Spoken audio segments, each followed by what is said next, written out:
Wakey, wakey! Hola! What? I'm Mr. Abby! Yes, sir! Hello. I want to get over here! Hello! Shh! What? Help! Here come the hacks! Here come the hacks!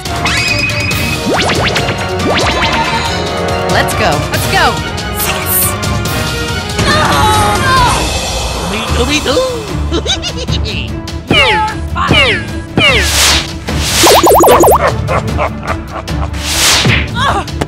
Finish him!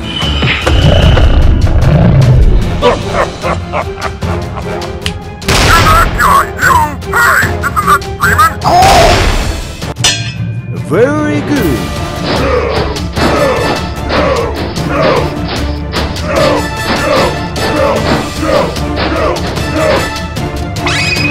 Come on! Hey, everybody, follow Freeman! Okay, I'm ready! Okay, I'm ready. Okay, I'm ready. Follow me! Oh no!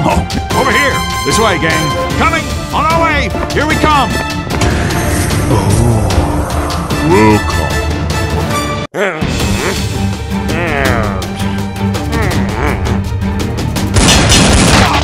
Hooray! Silly boy!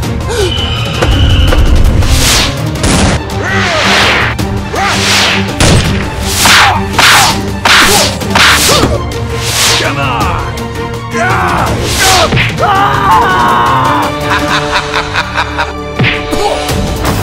You must die!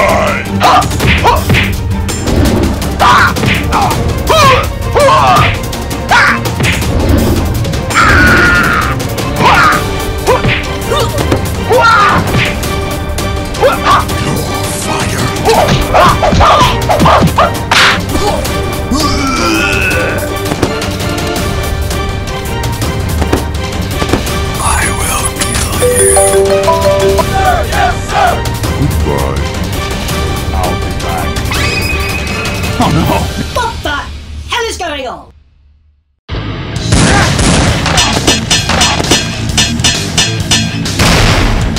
Great!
Come on, everybody! Oh no!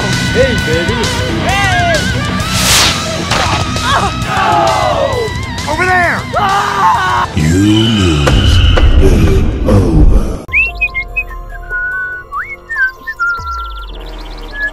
What? We thought you were here to help. We thought you were here to help.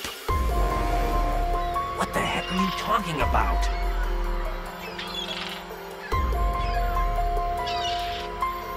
Hurry up!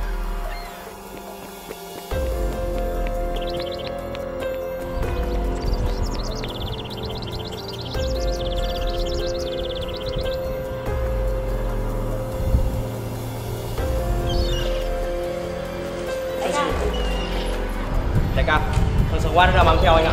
Evacuate the building, let's go! Vươn lên! Cả đứng yên! Có chuyện gì đấy sếp? Chúng mày đứng đây làm gì? Bọn em đừng nói chuyện trong vui mà sếp.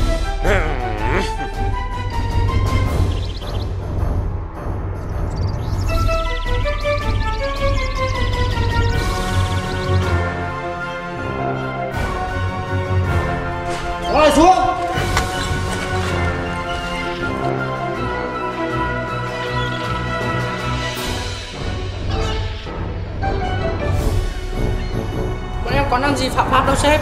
Chỗ này không phải chỗ tụ tập. Giải ra đi. Vâng. You're gonna wish you hadn't done that. Đứng giải ra đi nhá. Okay, I'm going.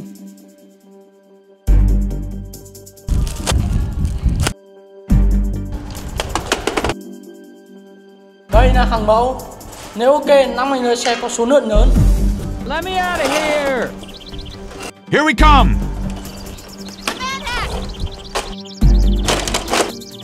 That's great! Okay! Đến đây, anh kiểm tra đi. Okay, I'm going. It's okay, sir. I can take him. Get topside. I hear troops are coming in to save us.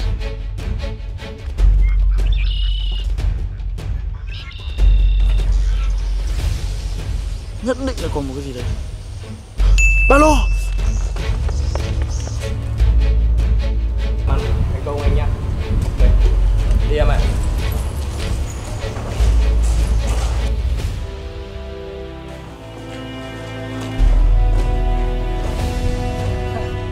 Thành công rồi, đi theo tao. Yes, sir. Hãy đứng kia. Sao chúng mày còn ở đây? You're fired.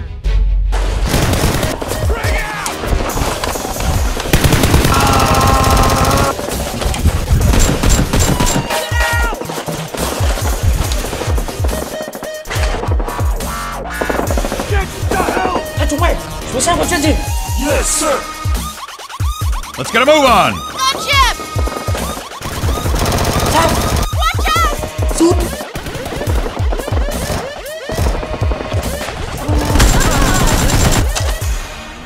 Sam. Có chuyện gì thế? Bạn đi hỗ trợ tao với. Okay, I'm ready.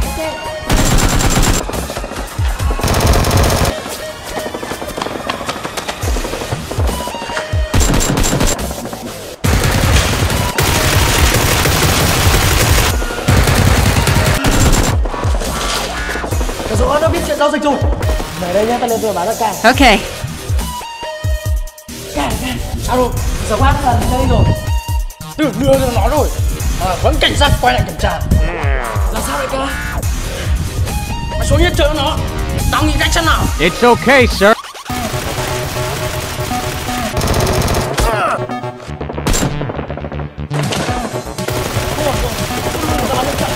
Okay.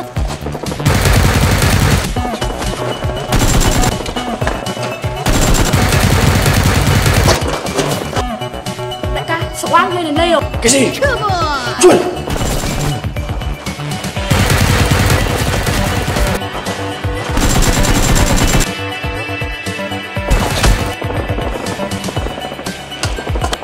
What the heck are you talking about?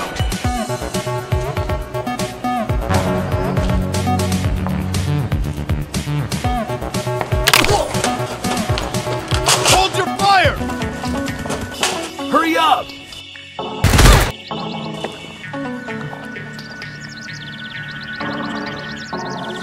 Shame on you.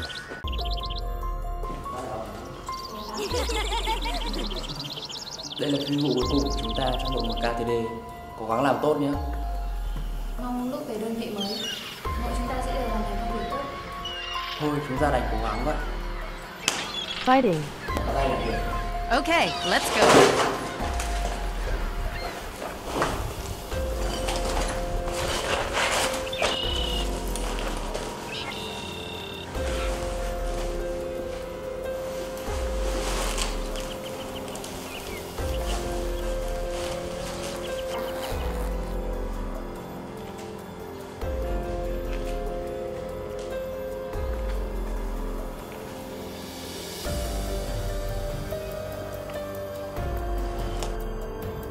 Okay, I'm ready.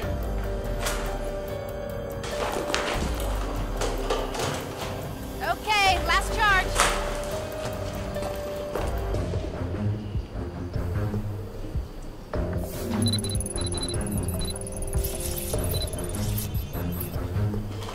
Mục tiêu đã tới. Okay!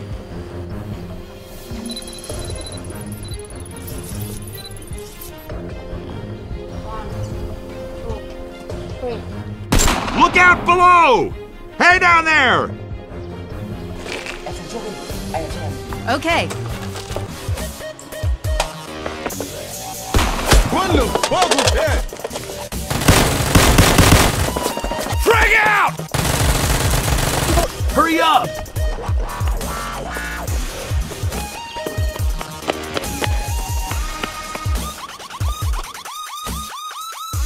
Fantastic. Let's get a move on. Civil protection! Over here!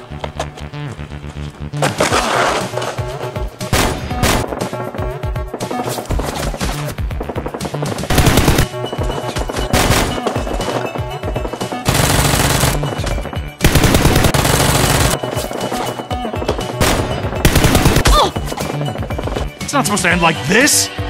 I could eat a horse, hooves and all.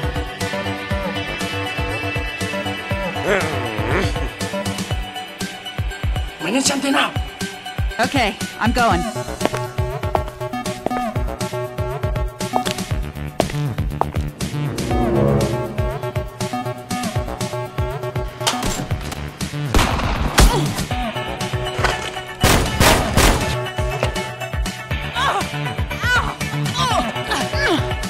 Hurry up!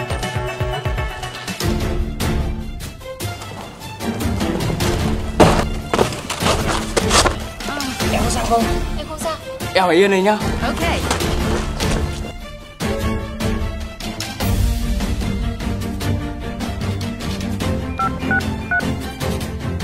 Sếp Tuần, em cần cứu trợ. Let's get a move on. Clear out before they start.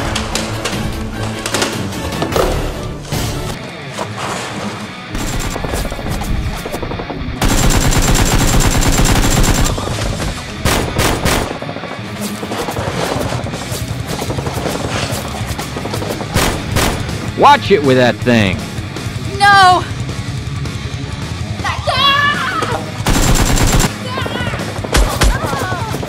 Push!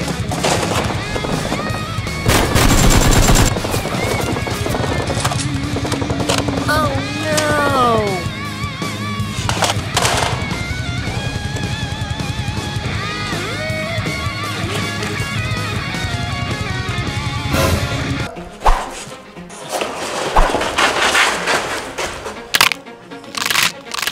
Come on.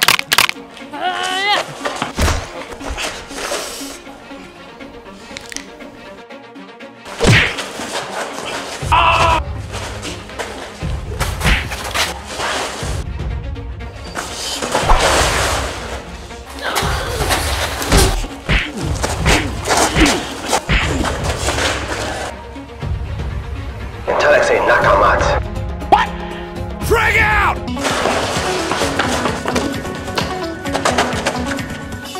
Heads up! Anh, cứu viện tới rồi. Mất dấu nó rồi. Sớm muộn gì nó cũng sẽ bị bắt rồi.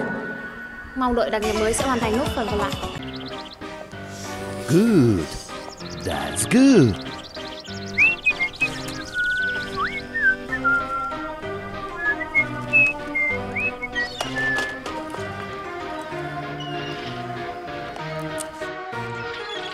Wow.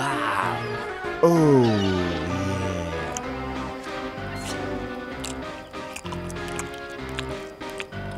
yeah. Good gravy. Hôm nay trời đẹp thế nhỉ. Đi câu là tuyệt vời nhỉ. Vui đại ca. Câu cá phải om dưa.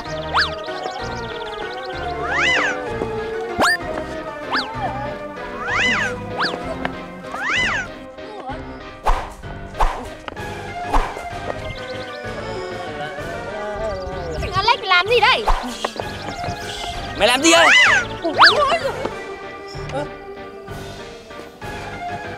Mày đi cũng phải vừa thôi. Nhanh nhanh cái chân đi, mày này. À! Thằng này, mày dám đánh tao à? Đại ca, em tập quăng cần đấy. Đại ca xem nhá.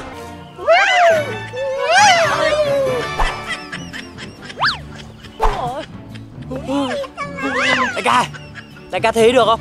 Em văng quả này là chất lượng ấy. Mày cầm đấy, không thể cho nghịch nữa.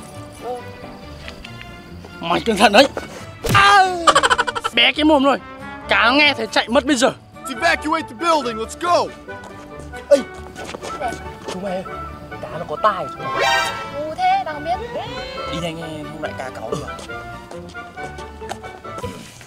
Ôi. Trời mát thế mày. Nước trong này. Chắc chỗ này nhiều cá lắm nhở. Đúng đấy đại ca. Cả này.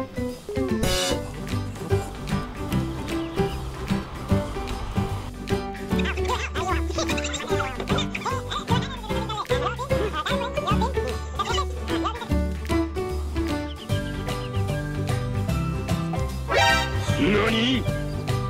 What are you doing? Mày dám đem ta làm trò cười à?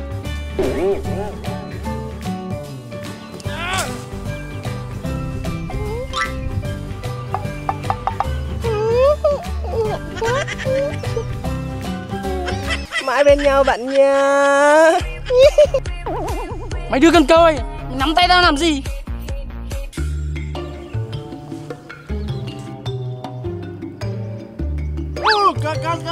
What's the matter with you? Ôi, cá to thế.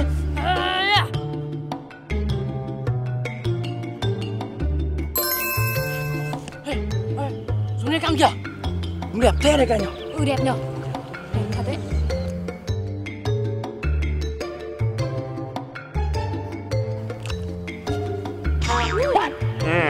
Mày dám ném tao à? Ui, nó có súng ở đây kìa. À, bên trái đây kìa, bên trái. Bên phải. Lên một tí, lên một tí. Lên một tí. Lên đây. Bên trái đại ca. Bên phải, bên phải, bên phải. Bên trái. Xuống một tí, xuống một tí. Xuống. Bên phải kìa. Bên phải. Bên trái, bên trái. Bên trái, bên trái. Xuống tí nữa. Bên phải. Bên đây, bên phải. Ôi, bên trái.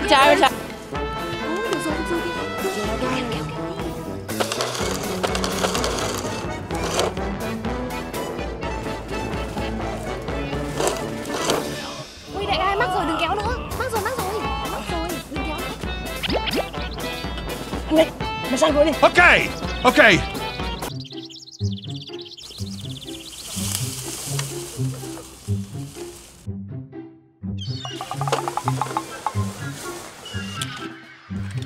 What are you doing?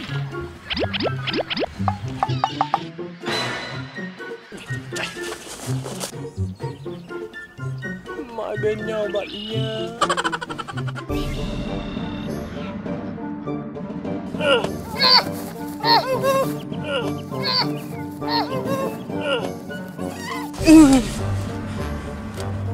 Này. Thằng kia chuối của tao mà. Bọn em còn định lấy súng của mình à? Bọn này láo thật.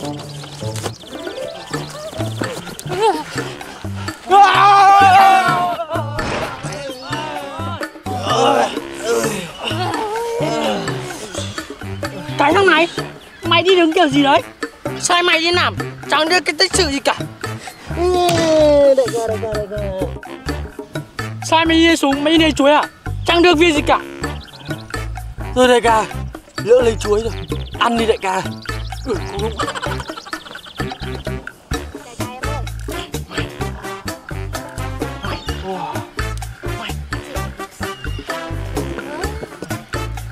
Đại ca ăn tham đi. Cho bọn em ăn với. Kệ tao.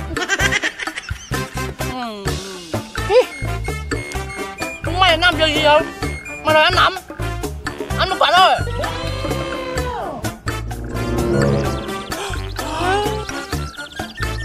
Đại ca. Dê, ăn một quả thôi. Không phải. Đại ca. Tao đã bảo chúng mày ăn một quả thôi mà. Ăn gì nắm thế? Đại ca. Cái gì? Ở đây đại ca. Đây, chúng mày ăn tiếp đi.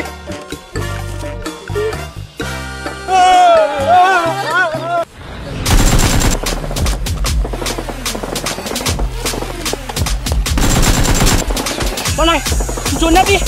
Cái bắn này nào. Chúng tụi đây làm gì?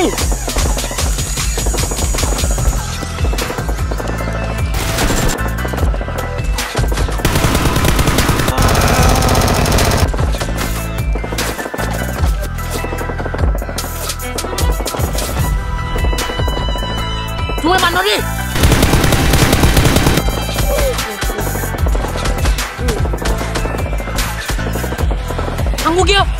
Người là to thế mà không bắn. Hỏi bắn nó cây bé tí à?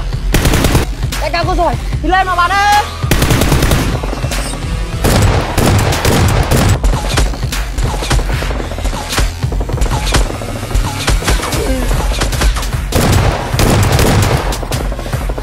Mẹ nó, không trúng.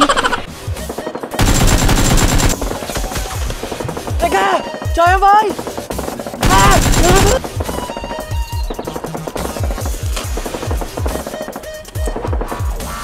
Chắc mày cũng chỉ bắn trúng được cái cây này thôi.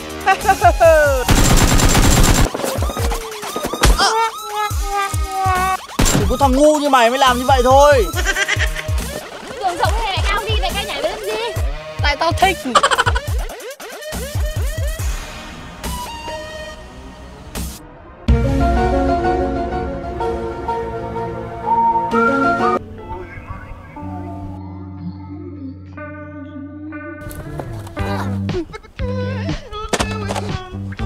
Đại ca, cứu về, mắc kẹt rồi. Cái thằng ngu này. Đường to thì mày không đi, mày chui vào đấy làm cái gì? Ơ con này, mày nói ai đấy? Ý tao bảo là chỉ có đại ca mới qua được thôi.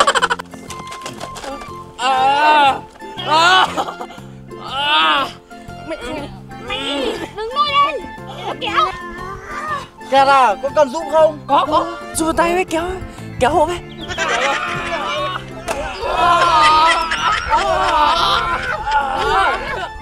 Cái thằng ngu này, mày sang bên đây mày kéo chứ? Cái